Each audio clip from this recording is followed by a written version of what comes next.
Hey friends, welcome to another episode of the 10 Laws Podcast with East Forest. I'm East Forest. Thanks for joining us. Thanks for subscribing and being a part of this whole this ecosystem, as it were. This week I have a conversation with Eoin Finn. And Eon's someone that I met quite a long time ago at the Wanderlust festivals when I was just getting started, and they hired me to play a variety of shows, and we'll talk about that. But I remember playing this really large yoga class for him, several hundred people. And I was on the stage that Moby had played on the night before. And I just remember that being a really exciting thing because there were these ridiculous subwoofers. And not that I was slamming out the beats, the techno, but I just remember that it was a moment for me. And I also remember after that in my bios, played on stages with Moby, which really means nothing. And quickly I was, anytime you're played on stages with blank and blank, it's that sort of just means that's George Washington slept in this house and then I slept in this house, that kind of thing. But it was fun. It was fun to think back. So he was in Bali. He kind of got stuck there-ish for COVID. And that's how we had this conversation. And I think you're really going to enjoy it. He's a really deep dude, and he's had a lot of beautiful experiences, and it all synthesizes into the sweet, sweet soul that he is. Thank you again for subscribing and for reviewing the podcast. We had a couple reviews come in on Apple Podcasts. Thank you. Just a couple quick orders of business. I have some new music that just came out. Can't Fall Out of Love, that just came out wherever you listen to music. And I also did a collaboration with Cloud Chord. He was on the podcast. If you haven't heard the podcast with Cloud Chord, go back because it's an incredible story of me putting my foot in my mouth. And I won't go into the details here, but just to say that through all of that process of how he and I actually met, that now we've released a song together, is awesome. I mean, it's awesome how the universe works that way. So you can listen to the song slowly wherever you listen to music, and it was really fun. It was really it was a piano track that I already had, and I sent some piano stuff to him. He put beats to it. I was like, this is cool. And then I played around with the vocal, and then we just kept messing around with it from there, and it became this kind of slow jam love song about Radha, pretty much. Check it out. Also, the smoke blend, the tobacco-free herbal smoke blend is back in stock if you want to check that out. Eastforest.org. Check out the shop there. And thank you to everyone who's part of the East Forest Council on Patreon, patreon.com/EastForest, where I've put some extras of this podcast, as well as previews to the music. We have our monthly Zoom council meeting there where we get to get some FaceTime and some live music meditation, or just whatever we can dive into. If you want to check it out, please do. It's a way to support this podcast and also go deeper with the go deeper with the community and with the project in general. So thank you for everyone who has done that. Patreon.com/EastForest. It's down there in the show notes as well. Before we get into this conversation with Eoin, I just want to let you know I just got back from 4 days backpacking here down in the southern Utah. I came back for the first time since the winter away, and one of my friends invited me out, and I always love to be able to say yes to those invitations. And we essentially went. They picked me up at my place, and we really just went down the road, I don't know, a mile or two, and parked. So it was almost like literally my backyard. And we walked down this creek into the canyons over the slick rock, slept there for a night, and then had to find our way down to the Escalante River. We found this cave that we slept in for a couple nights, and we did some spear fishing and saw some beautiful panels and artifacts from the peoples that have been here before, the Anasazi and the Fremont, and even before that. And it's just so amazing, to think about these caves were clearly used as shelters and probably long-term temporary homes seasonally, and they're just how they were back then, right? And it's just wild to think, like, what do we have that would last 1,000 years and be pretty much the same in 1,000 years? And even the rock art, some of it's very well preserved, and these petroglyphs and pictographs, it's how they've always been. And that's just such a special, amazing thing to witness, to be a part of time. So I feel grateful and renewed to have been out there, and it's a really wonderful way to land back into this space. But yeah, it's been good, and it feels good. It feels just good to be down here and back, just immersed in nature.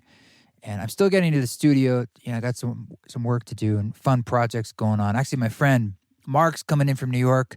He's going to be here in a couple hours, and we're going to be shooting some various video footage down here, just all over wherever. And it's always special to have a friend visit because I'm in the middle of nowhere down here, and so it's really sweet when someone's willing to make that visit. I mean, shit, when I came over the mountain at the beginning of May, it was a full snowstorm when I was driving over here in May. So you always have to kind of keep an eye out and pay attention, because you definitely don't feel like you're the top of the food chain or the top of the nature pile here, as it were. But that's what's great. It's humbling.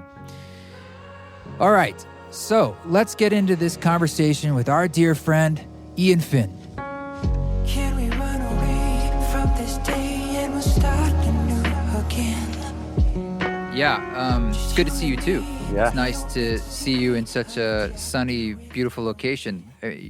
I've never been to Bali, so I imagine it's nice, but I'm sure living there is different than people's romantic vision of just visiting. Or Bali is not the postcard that most people see. It's an intense place. You know, it's Indonesia, which is the fourth most crowded country in the world. You know, there's 250 million people. So definitely to get a lot of nature, even though I'm on the ocean every day surfing, to get places where there's just trees and no people, it's really hard to find that, in a lot of spots. It's, what trees there used to be has been turned into rice fields. But the nature you do get is the Bali sky is just amazing. You know, there's a lot of construction around here, and new hotels popping up everywhere. And the one thing I always say is you just can't luckily pave the sky, and the clouds just always speak to me every day. So it's amazing. 250 million people, that's no joke. I had no idea it was that many people. Yeah, there's a lot of people here. So, I mean, wow. it has actually post, we're in this COVID era right now. So it has a different, like a lot slower vibration. Where I live is probably 20% of the tourists that there normally are. So it's nice. Yeah. Actually, we got out into nature in this island called Lombok last week, and I really realized how much I needed it. Nature is like my fuel. And I sat there and did meditation. And the other thing about Bali is it's such an influencer hub. And I'm just so, you don't realize how... I'm sorry I'm laughing. You don't realize how much the consciousness of, every sunset's just about, even though it's beautiful, it's about taking pictures of your butt in a bikini. How I realized when I sat there and meditated in nature, I'm like, wow, I have to get the influencer influence out of my mind as part of my consciousness. I just have to be in a beach with no one taking selfies. It was amazing. But yeah, anytime you enjoy a really good sunset there's a knowledge that X number of influencers are using this as a backdrop right now. Yeah. It's yeah. And it can be a bit of a parody here. I mean, right. I'll be playing soccer with my son and, 4 other 10-year-olds, and people are trying to get the perfect bikini butt shot, and they're actually getting angry at you, and I'm like, look, it's you trying to take pictures of your butt out here. It's like trying to film a movie on a street without closing it down, or doing a Formula One race on a busy street. I'm like, this is what the beach is meant for, and they're they can't get mad at me and 4 10-year-old kids playing soccer. I don't know. It's got to be weird when that really becomes your job. You Mhm. know, I've known a few people like that they're fairly successful and that's their job. And I think it's a bit of a head trip when that's your whole thing. I had someone I knew who basically really liked doing that and taking selfies, but their partner said that I said, you know, what are their passions of your partner? And Yeah. they said, oh, she's really good at self-portraiture. And I was like, that's a kind way of putting it, you know? Yeah, exactly. Yeah, I mean, I'm sure some people are navigating their way through it okay, but you just got to realize there's going to be a lot of lower chakra stuff that you're going to get pulled into, and as long as you have the tools to keep rising up above it, then sure. But yeah, Yeah. it's an interesting game. Well, last time I crossed paths with you, I was trying to think. It might have been one of those wanderlusts, Yeah. which was probably 10 years ago. And no, it was in Oregon playing for you at a smaller class out near Hood River. Oh It was my really, God, really yeah. hot, Yeah. super hot. Yeah. And you took everyone in a nearby pond and just told them to jump in at the Yeah. end, a swampy pond. Oh my Yeah. I forgot about that But part of the part. Actually, I just remember how hot it was. my memory is you playing at that kind of lounge place. It was so magical, your set that night. Oh, I forgot about that too. It's funny how it was a bank. It was a bank. a bank. You're right. Yeah. Oh my God, that's Yeah, so funny. it was a bank. It's in funny Hood River. how you need other people to remember good stuff that you did, huh? It's crazy how much you forget. Yeah. But it was a long time ago, and I'm just curious, like, if how your philosophies have evolved since then, particularly in the last year. Yeah. You know, as we're talking about this influencer energy and the yoga industry is inextricably combined Yeah. into that world, and you're always going to be dancing between that. Yeah. How do you feel? Yeah, I mean, okay, the underlying philosophy is always, have, as we first started talking about, is have a deep connection to nature as the most healthy thing you can do, both physically, emotionally, spiritually. And, so that's always the basis. But I definitely feel like I've had to up my philosophical resilience game and trust game, in the last year for sure. The short story is we didn't really mean, I'd love to show you my closet, but I came to Bali for 2 months to do a retreat and a training. And, flight after flight got canceled. So I call it a strandemic. We actually got kind of stranded here. And it turned out to be a really great thing in the end. I'm living super simply. Like I literally luckily I'm in the tropics. It's the same weather every day. But I have about 6 T-shirts. I have about 6 pairs of shorts. I have a pair of flip-flops and 1 pair of sneakers I barely ever use. And it's just amazing how simply you can live. I have a big closet back home, and I don't miss any of that stuff. In fact, whenever I get back, I'm going to throw half of it out. Back in Vancouver, BC? Yeah. So, but yeah, those are some of the things that have shifted for sure.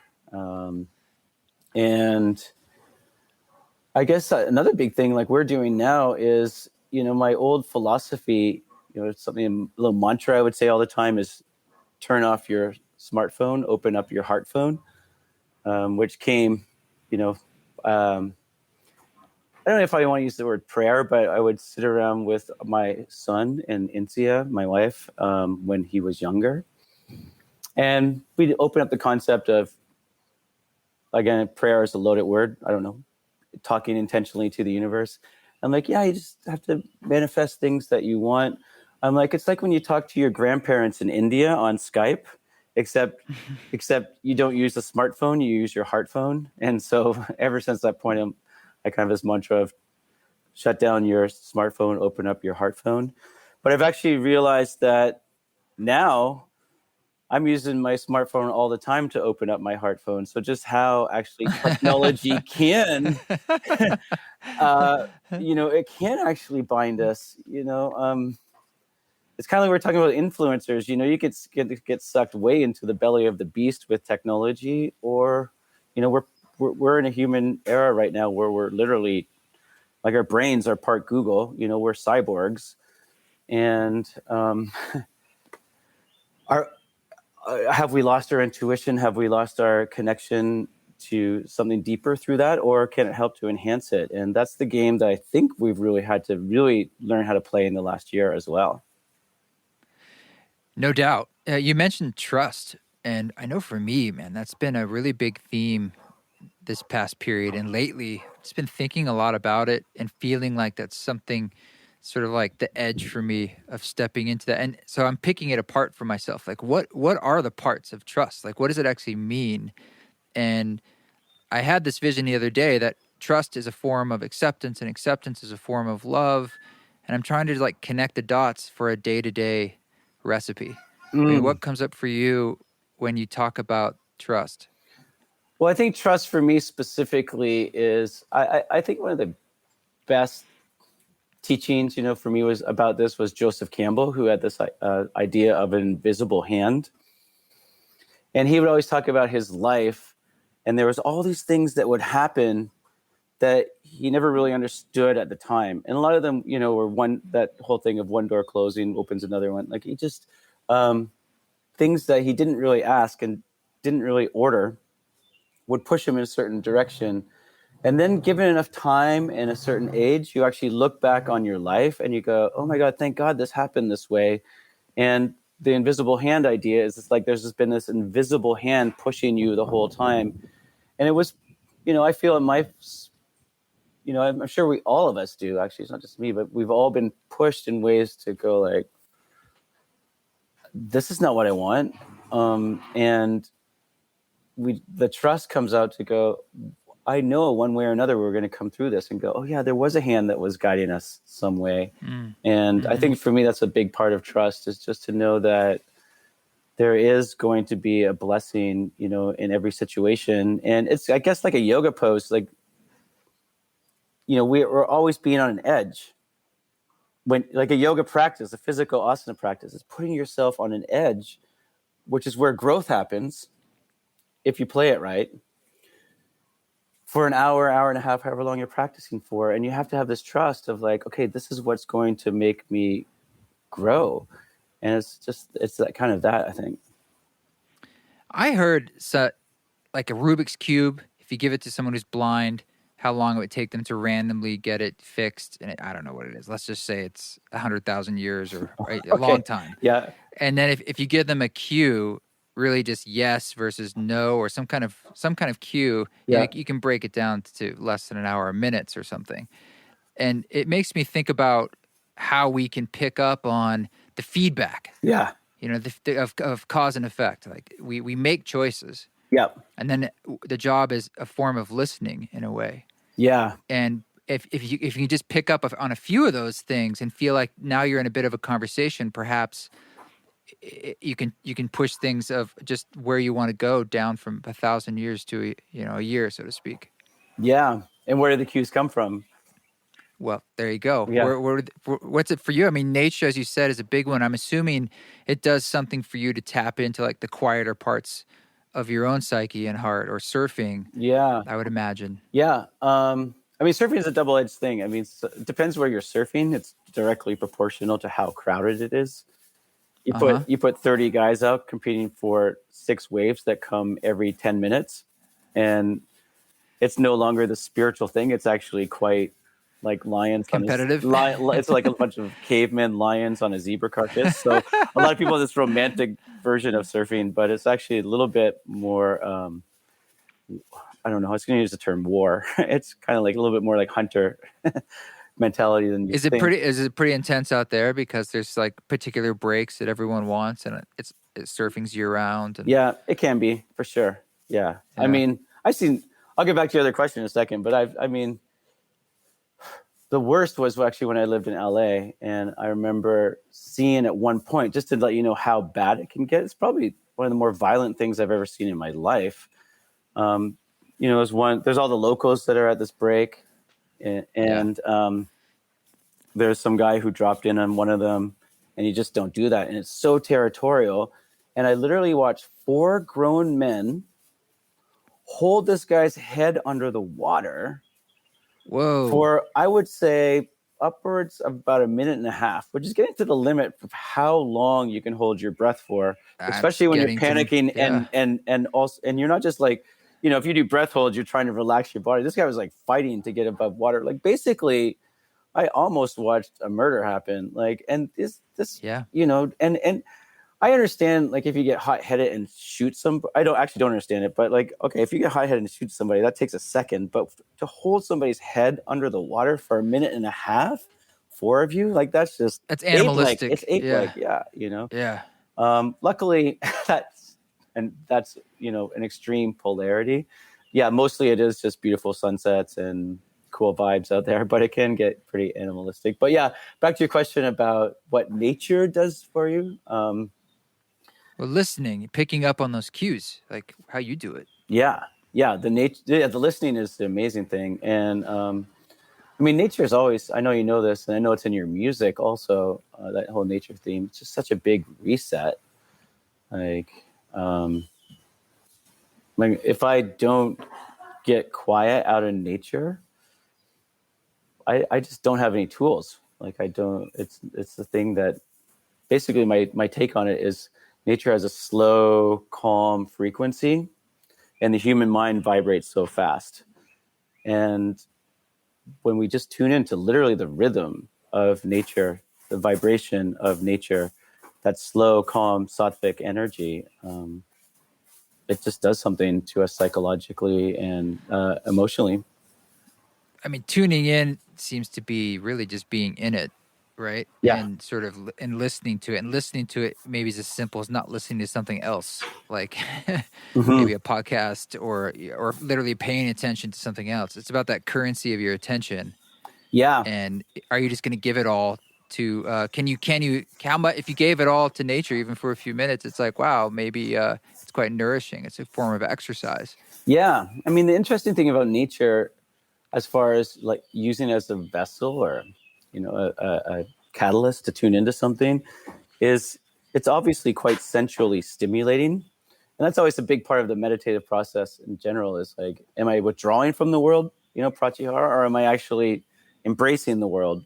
Am I going into my cave and withdrawing, or am I actually deeply diving into it with intimacy? Those are two polarized paths to meditation. And, we got to get, I'm amazed how when I'm out in nature, sometimes it is just this, I forget where I am. And other times your senses actually open you up to something incredible. Like, let me give you an example. Like sometimes, I'll go deep into looking at a beautiful sunset, and sometimes I'll actually feel and see that sunset way better with my eyes closed. If you know what I mean, there's an actual vibration to it. And, or just bird songs. I sometimes I say the whole purpose of meditation is to listen to the song of the birds that are always singing to your heart at all times, but we're just too busy most of the time to notice. And that's, what I do every morning. I sit here in Bali, and I always say the stars turn into bird songs, because I sit in the clouds. It's almost equinox there, but it's always equinox here. It's always 12 hours of light and sun. And so at the same time, I get up every morning, and it's just stars. And then around 5:45, the birds start coming out, and it's just amazing how the stars go away and the birds come out. And that deep tapping in, I don't know who I'd be if I didn't do that. Ah, man. Yeah. What a blessing to have that right there. You tell me more about, you're talking about these two forms of meditation. Is it right? Sort of one's inward, one being outward. Yeah. I just actually wrote I didn't mean to, but I meant to write, we have these playing cards for the Yoga Sutras to learn them, the 8 limbs. And I'm like, I got to write a little book that goes with it. But I got carried away and write a whole book about the Yoga Sutras. And I don't know, sometimes I wonder if people really even understand what an extreme path that people were carving out. How, the basic gist of this is you got to renounce the world. Basically, okay, you talk about bird songs, like it's not a love affair with the bird songs. It's a divorce from the bird songs. Like you got to actually go, no, there's a quiet place inside. Don't get attached to that. If you like the bird songs, then you're becoming attached to them, and you're not going to divorce yourself from all of material nature. You can't just have the good things and then like have the bird songs and throw away the garbage dumps. You got to throw away everything and get, in order to really get connected to your soul through meditation, this universal consciousness. And so that's why we have one of the limbs called pratyahara, which means sense, withdrawing the senses. We always say it, but I always wrestle with this because I feel like meditation is very sensual. I always encourage people to be sensual, to be somatic and tune into bodily sensations and feel what is actually vibrating too rajasically, too tight, and try and find what's calm and just help to guide your body sensations more to peace, to fall more in love with the world. So it's really hard when I get these messages of like withdrawing from the world, which is, just one of the yogic paths out there. But I think there is definitely a time and a place for it. Like definitely, when I'm, up to my knees in the pool of meditation, I hear the bird songs, and there's a point where I just like tune into something so deep. And, I'm sure you've had this experience, or people listening, where you're just like, then you lose it and you just lose space time. You're like, oh, what bird songs? Like I forgot it. And then you kind of gradually tune back in. So I think that going through the senses can help you lose your attachment connection to the outer world in order to find your connection to something deeper? Or do we just try and withdraw from it in general? Like there'd be many meditation teachers that go, hear those bird songs, ignore them, tune them out. They're gonna make your fun. fritties. Yeah.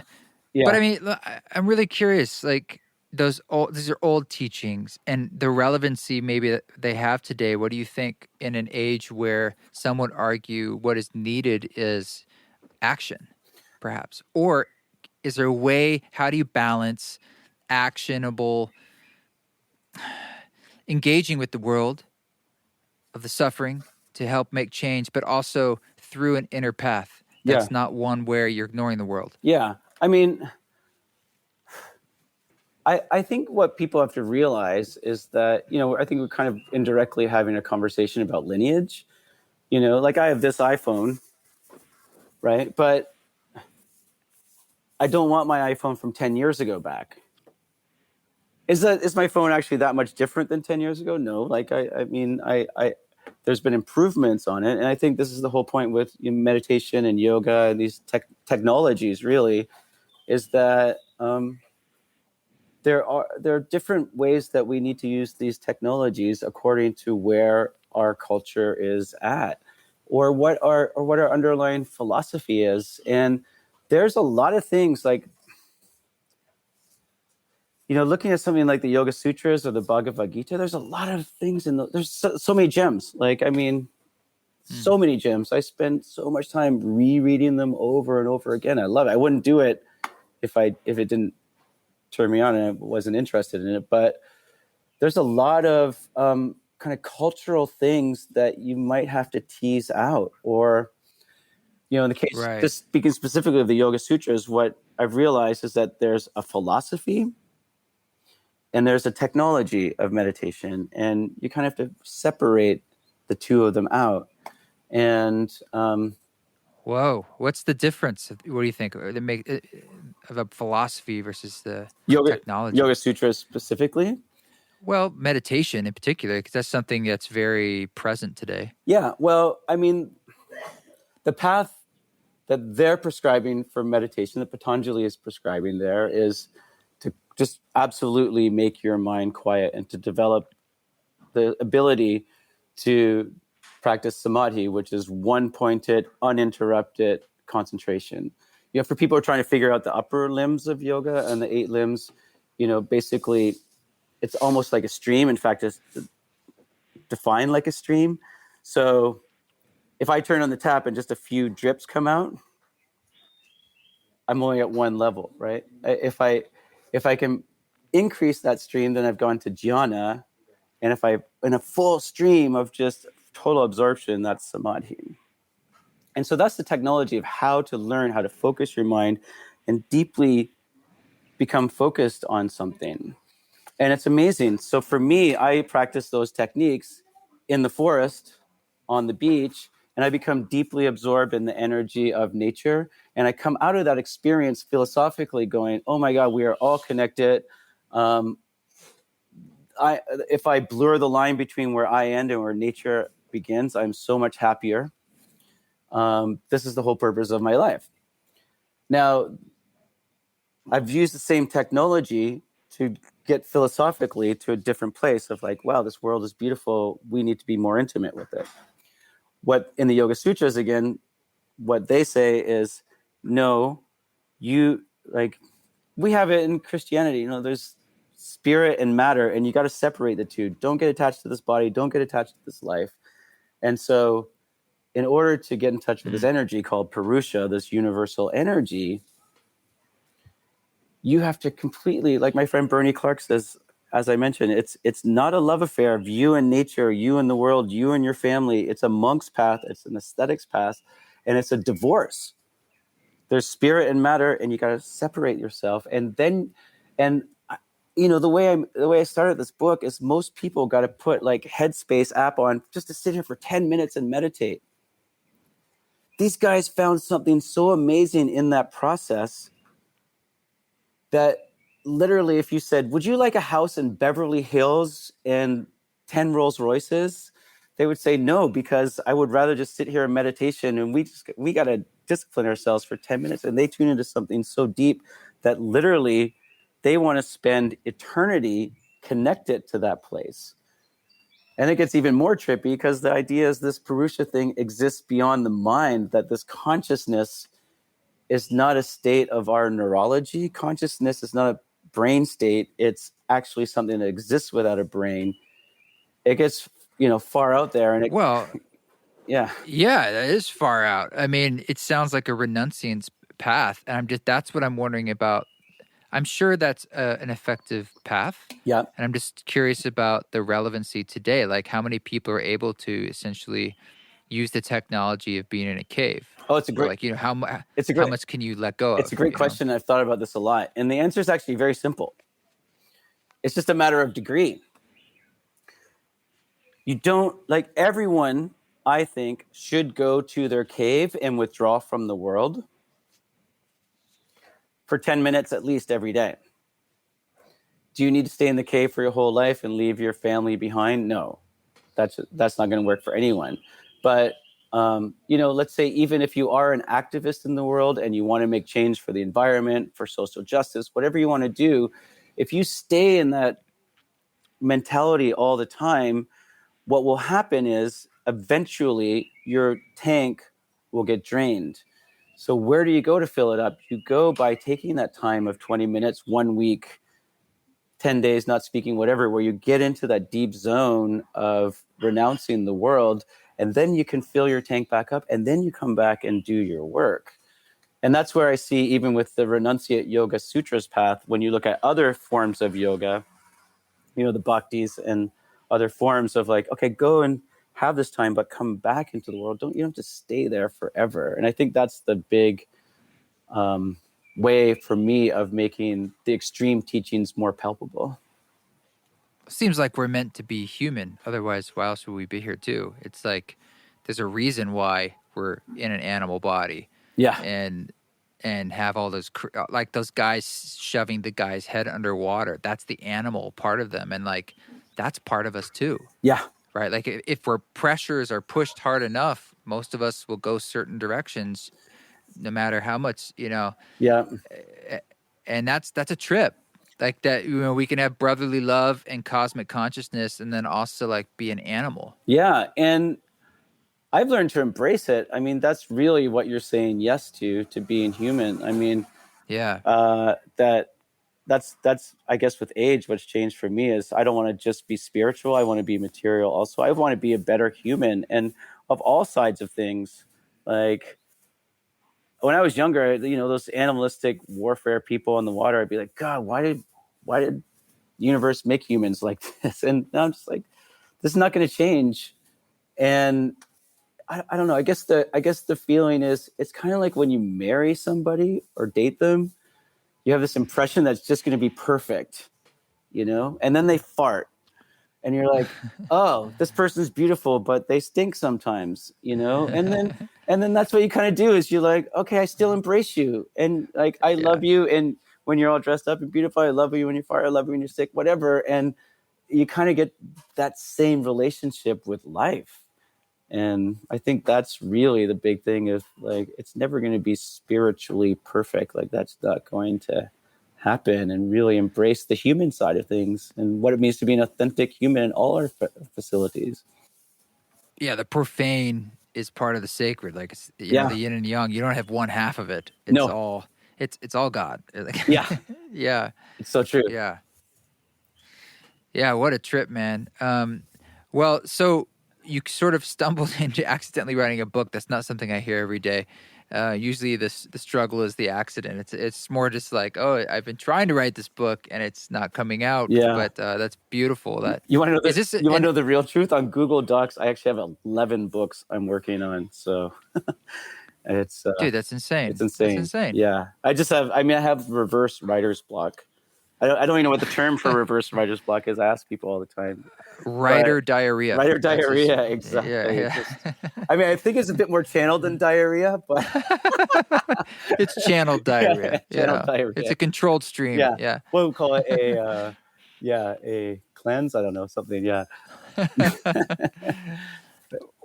And do you self-publish these, or are you trying to get them all through publishers just in a timeline? Because they wouldn't let you do it all at once. No, exactly. And actually, my big issue, to be honest with you, is that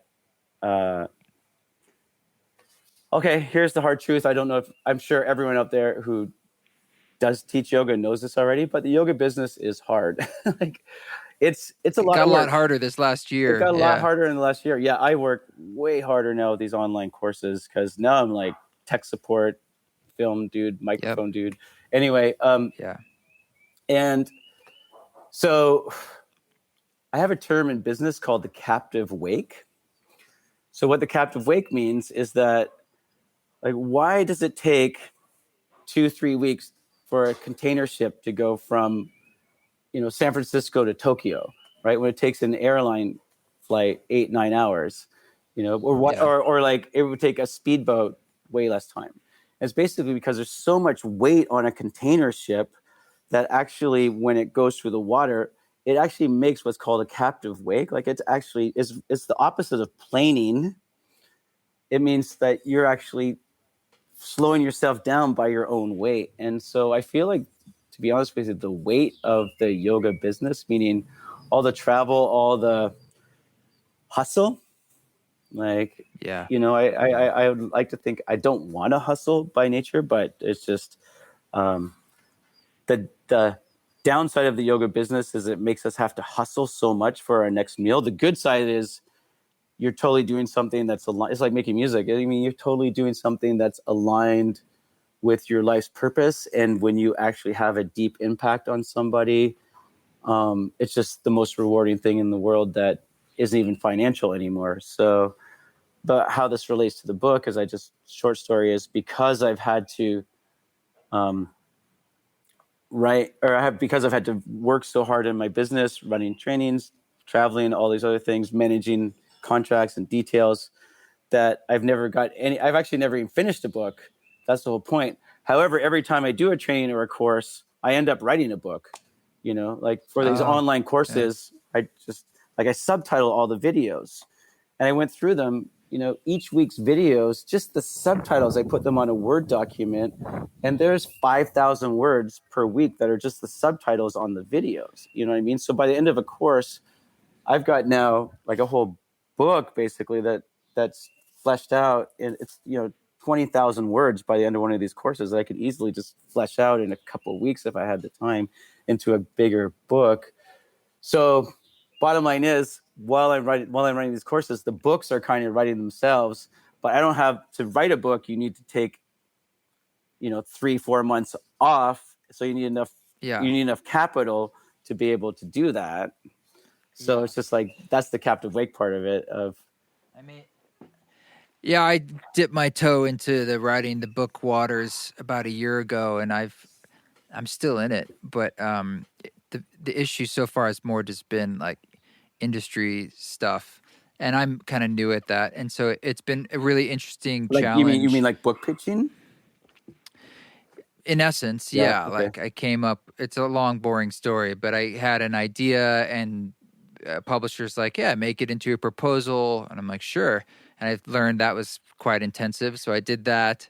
And that took a long time. I had this big proposal, and then I ended up trying to find a different place to do it, and then getting an agent, and then losing an agent, and then getting a different agent, and Yeah. so it's just that kind of stuff. Yeah. But I actually been learning a lot, and words are interesting. They're hard. It's like you're taking these little literal bits and you're trying to convey larger ideas. And I find that the harder part is not so much writing the actual words; it's more how they all fit together in a larger scope. Oh, for 100%. an argument. No, there's a it's whole. about the structure is the real. I'm like, wow, that's the art. No, there's a whole Lego thing that you need to. I mean, to simplify it, but yeah, that is the hard part, the structure for sure. I mean, to sit here and talk about ideas, we could talk about anything we just talked about: nature, connection, yoga sutras, withdrawing from the world. That's great, but yeah, to put that together in exactly to tell a consistent story with a clear beginning, middle, and end is a harder process. And I think people are either into wordsmithing or not. To labor over, things like, do I mean love, or do I mean kindness, or do I mean compassion, or like, what exactly am I getting? These types of, just no, I actually mean love, because it mean like that's more sticking your neck out there. Compassion is just like a safe zone. No, I mean this. I mean like fearless, ruthless love. Like I love that process, and I feel like it's inextricably linked with my job as a yogi and a teacher. Yeah. I mean, words feel like a kind of music too. Totally. They are just other forms of sound, and it's sort of like writing sheet music in a weird way. But it's just like this massive piece. And I'm so into improvisation. Yeah. Like as a method of making music. And so, I mean, writing in its essence, when you're actually writing, is a form of improvisation. But you're mixing in these elements then of like, okay, now I need to step back as the orchestrator, or look at this whole score. And that's where it's a different part of your brain. Oh yeah. I just saw it for you. You should do like slam poetry. Oh, you really don't want to hear that. Believe me. Really? I'm far too white. Yeah. There's a reason why my music is largely instrumental. Yeah. I mean, I've been getting more into lyrics lately, and I do enjoy that, but I find it really challenging. Like that's what I love about music, is how it's so representational. It's like all this metaphor, and it goes right to the emotion. Yeah. Well, that's and it skips all the literal stuff, and it's just like it can swim in this place of trans-dimensional space. Yeah. And I love it. No, and it's brilliant that you can do that, and I'm kind of envious. And that, probably if I was better at music, I would not be so keen on writing books. But I think at the end of the day, you're right. That's it, is the emotion, the feeling, that we really want to, all of us, when we feel something, it just amplifies that feeling in us.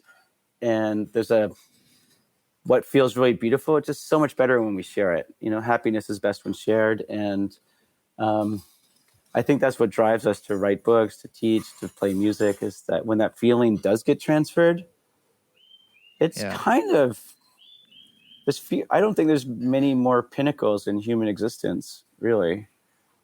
Well, it's the golden rule. If you want to feel something, if you can help someone else feel it or teach it to them, that's how you feel it. Yeah. In a way. So in a lot of ways, it's somewhat of a selfish endeavor. By giving, you're receiving, and maybe it's the only way. Yeah. If I don't find ways to convey love or expansiveness, like, because I want to feel expansiveness and love. So do you feel with music the selfish quality? Yeah. I mean, I think at the end of the day, I do it because I'm chasing a feeling, and I enjoy giving that. I enjoy, just like you said, when you see it in one person, it's such a wonderful reward of connection with another soul. And perhaps you're like lighting a fire in two souls. It's like now it's a bigger soul, and it's a reminder of what we are, like just one thing. I don't know, but there's definitely a motivation that's partly knowing that if I don't do it, I feel extremely empty. Yeah. And I do not feel good. Like it's a bad path for me to stay out of creativity, even though I resist it every day. And I also know that when I do it, it's a kind of vitamin and nourishment for me. Yeah. And it's exciting at times. But like you said, you do that dance with the hustle. Yeah. And it's a dance, right? And so I feel extremely grateful that I can do it as a job. And I also then always have to like, where are my stars that I'm navigating by so that I don't get lost? Exactly. And you have to do that every day. Yeah, it is a dance. And I think that selfish thing though is so important. And one of it is actually really brings me back to actually when we did play and teach together, share whatever yoga, how powerful. Is this the one where you had no voice? Do you remember this? I still talk about that. You went to a Red Hot Chili Peppers private concert the night before. Yeah. And you said you had too much fun and you lost your voice. Yeah. Yeah.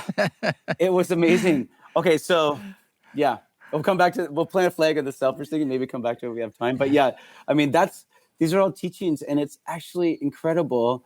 You know, when I do our teachers training courses, you know, we go deep into alignment, whatever, anatomy and all this stuff. I'm like, don't worry, this stuff's important, but that's only 10% of it. 90% of it is literally, okay, when I say energy, what I mean is subtle communication system. When I use my voice, that's my larynx making, you know, the air in my larynx, you're picking up through your ear. Like that's overt communication, but there's subtle ways that humans communicate as well. And it's real. And we have to believe that energy is real. And I can't remember the instructor who mentioned this, but I remember reading once about a Buddhist teacher who came to San Francisco to teach Buddhism, and the translator didn't come, and there's like 20 people in the room, and no one could speak Japanese. The translator couldn't speak English. What kind of class is that going to be? You know, and so this monk literally walked around one by one and just looked at every person in the eye and smiled at them and gave them, you know, you can call it mindful attention, but I think mindful attention is safe. I think what's really going on there is an energy transmission, is a sharing of this deep feeling at a really vibrational level. And I always tell people that's what matters. People need people that actually can amplify your frequency. And yeah, so in that particular case, I think it was in Vermont where that class was. Yeah, I mean, teaching yoga with no voice is actually really complicated. Yeah, it's pretty badass. I like it though. But I like it. You really have to stand there and go, like, to me, I remember going, okay, the universe is testing me. I've told now hundreds of people in these trainings over many years that it doesn't really matter. 90% of it is just the vibration that you carry. So I literally had to stand, you know what happened. But yeah, I was like, stand there and like, just get people to feel each other, to feel things with very, like, I think I could kind of whisper like a horror movie, like, yeah, you had a microphone. Take your hands up. You know, it was kind of creepy. And I still remember, like, I still honestly get emails from people. I think that was at least 5 years ago. Like more than that. Yeah. That was 2014. Okay. Or 15. There's like last year and every other year before, just 1 year. Yeah. Me too. Yeah. I only know that because it was my first year out. Okay. And so I know that. Anyway, yeah. And that was just like, it was beautiful. It was beautiful. And yeah, of course, the music, obviously, you know, once we're doing stuff together, the music carries people, but there is an energy that broadcasts from people, and it is real. And, you know, even Oprah says, take responsibility for your energy before you enter the room. But just to really realize that, you know, our frequency does matter is such a powerful lesson, you know? What I was saying before, though, that's why I feel like we're so aligned. I loved co-creating with you is really the space that you really got to get. And what I remember about playing when we did play together was a real like synergy, meaning I've worked with a lot of musicians, and sometimes there's this, you know, when you're walking down the hall and you go to the left and they go to the right, and it just never, and you go to the right and they go to the left, and you just bump into each other. Like there's kind of that awkwardness where it's like, oh, okay, you're like a musician, you can't be a lead singer and sing all the time. You got to let your guitar player and your bass player and your drums do things sometimes, right? Yeah. And I feel like a lot of yoga teachers kind of just be a lead singer all the time and don't let the musicians step in and fill the space. You nailed it, man. And man, I got to be honest, like I really enjoyed that class. And I remember it too because Moby had played a heavy techno set on that stage the night before. And this was in the morning. And I was all psyched because I'm like, oh my God, I'm playing on this giant sound system. Yeah. This like Moby was just here. But that summer, I played 4 Wanderlust festivals. And it was my first like foray out publicly doing this East Forest thing. And they hired me to do all 4 before I'd played a single one. Yeah. And I think they had this thing back then where like they would get kind of younger musicians fresh on the scene and kind of hire you to do a bunch because you didn't know until you got there how hard it was and how brutal it was. Yeah. And it was brutal at times, because some of these classes, most were at least 2 hours, some were more, and you're doing at least 3 a day, and you're in some conference room with a lot of people with all these different teachers. Yeah. And most of the teachers who walk in at the time had no idea what my music was like, or maybe thought I was a DJ, asked me to play some Jay-Z or something, or would fire me like afterwards, or I would say a good quarter of them wouldn't even acknowledge I existed. Like I'd play the entire class and improvise, play live, and never even mention or thank me. Just like it was all about their retreats or, I mean, as far away as you could think from yoga and compassion. And it was embarrassing at times. And it really like struck a chord in me, like the stark differences between playing for giving human beings like yourself who actually like, oh, I will listen to this other element in the room. Why wouldn't you? Yeah. And maybe we'll be in a sort of conversation because I'm listening to you and the students are listening to the two of us, and it's this like 3-way conversation at its best. Yeah. But some people, it's just like a freight train. Yeah. They're just like, they're in there to do their thing. No one's listening to what you're doing. There's no communication. Yeah. And it taught me a lot about like what I liked and what I didn't like and what I thought would work. And sometimes I felt like it would be better if I didn't play right now because it just feels like noise. Exactly. No, it's horrible when it goes wrong. And I think when you're explaining that, we all need ways of packaging and compartmentalizing that stuff. But I think the yogis just nailed it with this idea simply of we have a higher self and we have a lower self. We have a capital S self, which is when you're a conduit for something higher coming through you. And then there's your lower ego self. And to me, it's just a sign of who's really in charge. I mean, that's the question, is who's really in charge. And to teach a powerful class, I mean, or to give it for you for music, I'm sure you have this experience of like, you have to become a conduit. You have to go, someone's in charge here, but it's not me. And for me, I don't even consciously go there. It just starts happening. And I'm like, okay, I've got the ship so far, but now like, you got to you have to have an openness to your plan. I mean, that's what all life is anyway, but you have to have like, okay, I know where I want to go. I know where I want to point the ship, and I'm going to trust that I'm listening to like all inspiration.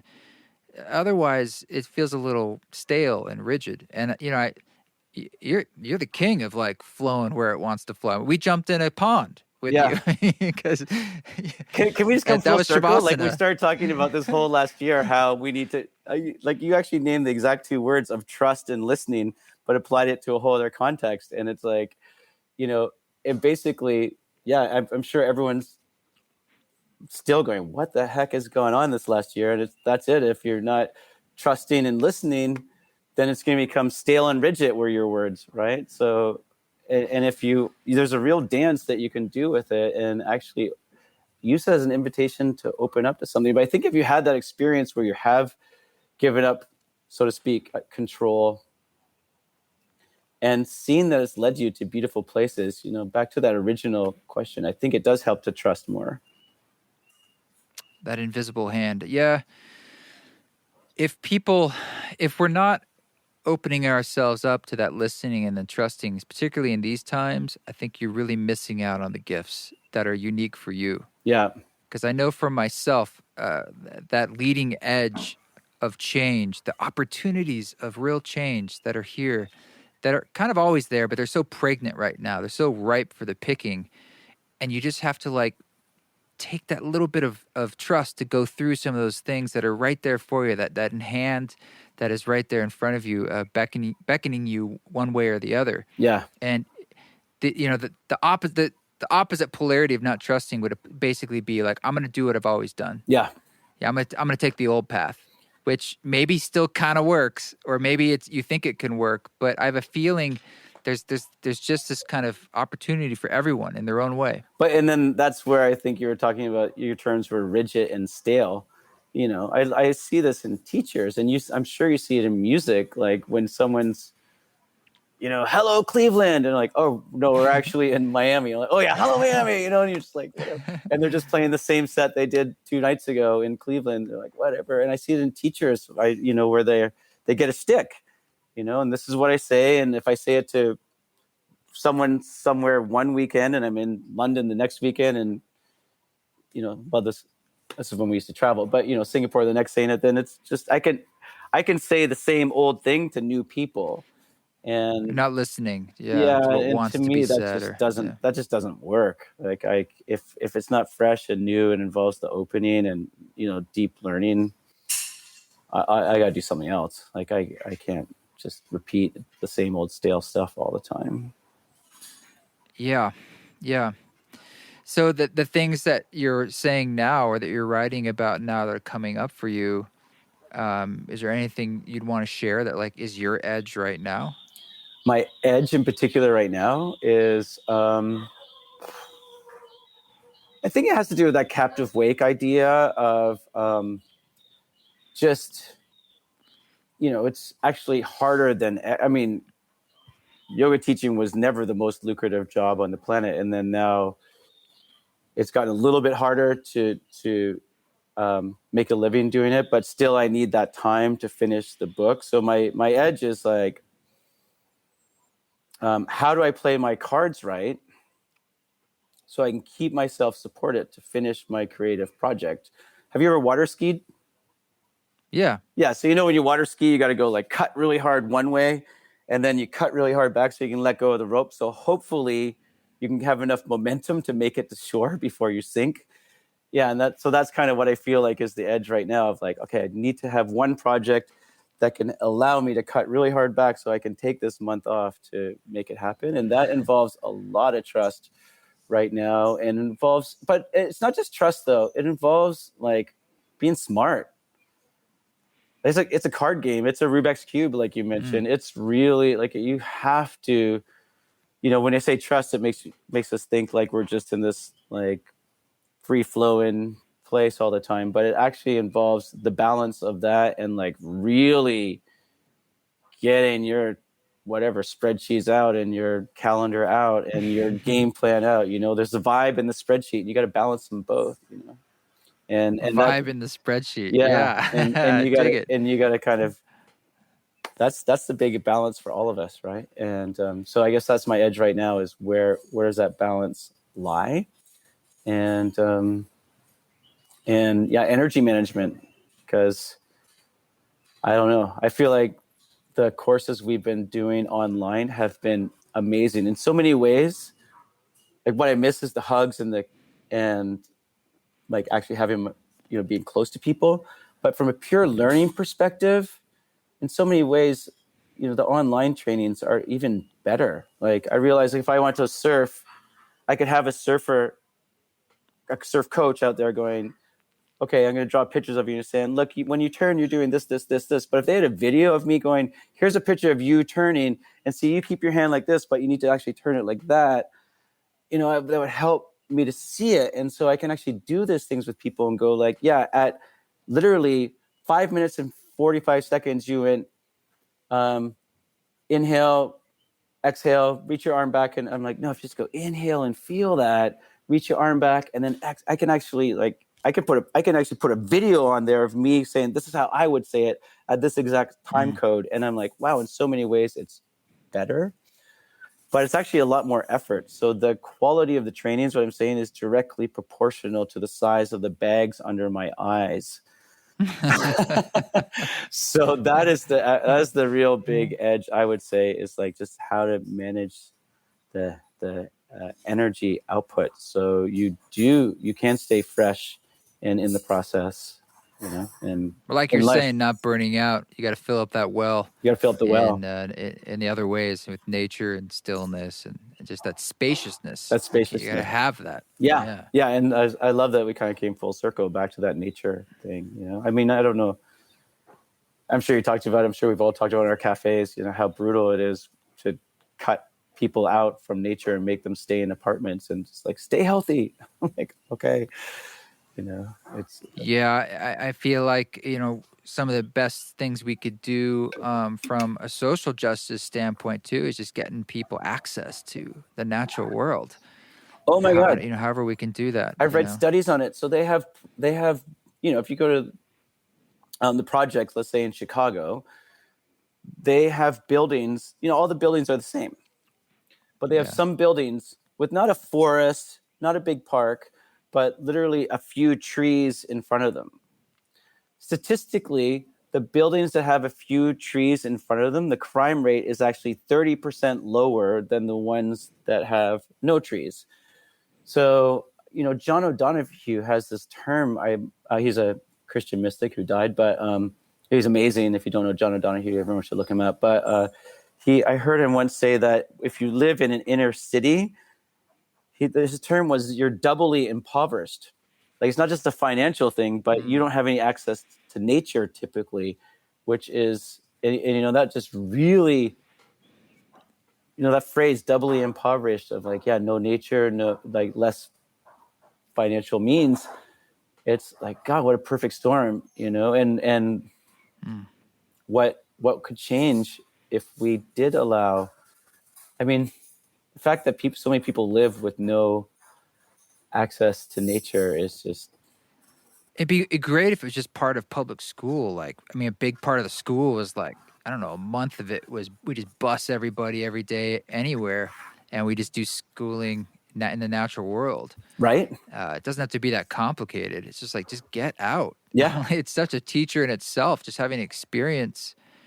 I have that dream for everybody. Like you said, the sky's there.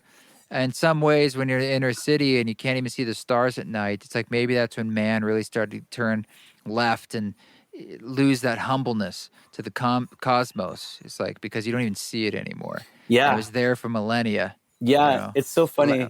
Because the other way, that's true too. When you live in big cities and especially inner cities and you can't see the stars anymore, it's a real big litmus test that something's gone wrong. And, one thing I realized a long time ago when I used to live in Venice and LA, and I've just come back from Baja. I don't know if you've ever been to Baja in our winter, but I have not. Anyway, you want to see stars. It gets cold at nighttime there in the winter. Like, we're in Ugg boots and fires and under serape blankets and stuff. And you just see so many stars. And that's what we would do. We would literally just lie in like these puppy piles by the fire and spend hours and hours and hours looking up at the stars. And then I came back to Los Angeles, and my friend Christy, maybe you know her. She said, "Hey, what do you remember? What was the best thing about Baja?"